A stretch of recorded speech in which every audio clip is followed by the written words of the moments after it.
नमस्कार, मास्टर रेसिपीजमध्ये सगळ्यांचं मनापासून स्वागत। आपण उपवास करतो आणि उपवास केल्यानंतर एकादशी आणि दुप्पट खाशी अशी म्हण आहेच।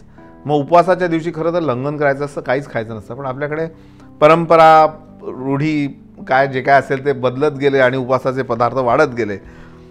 तर उपवासाच्या पदार्थांमध्ये जशी उपवासाची खिचडी असते किंवा भगर असते, दाण्याची आमटी असते, त्याचबरोबर गोडाचाही प्रकार असतो।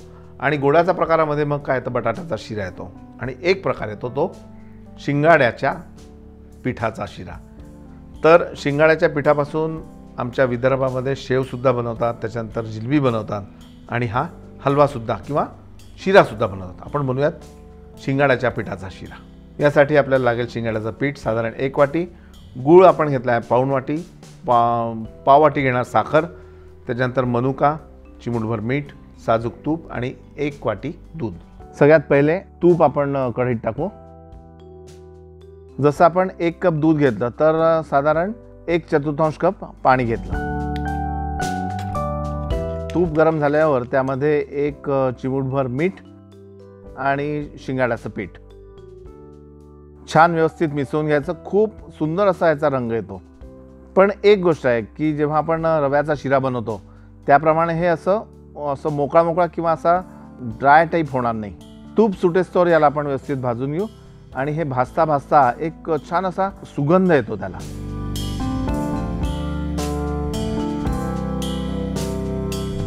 आता हे पीठही छान भाजून झालेलं आहे आणि दूधही गरम झालं आहे। आता यामध्ये घालूयात आपण दूध, गूळ आणि साखर।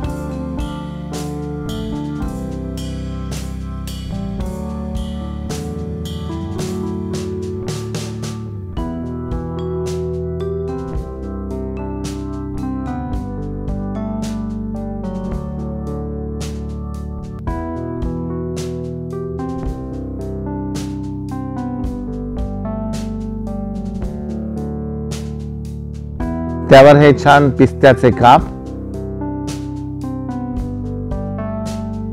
आणि बदाम।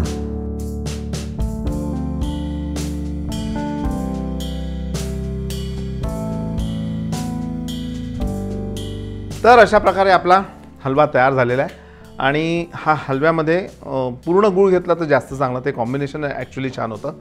साखर घेतली तर तो थोडा चिकट होतो, म्हणून मी आत्ता जसं अर्धा गूळ अर्ध साखर घेतली, पण तुम्ही नुसता गूळ घेतला तरी चालेल।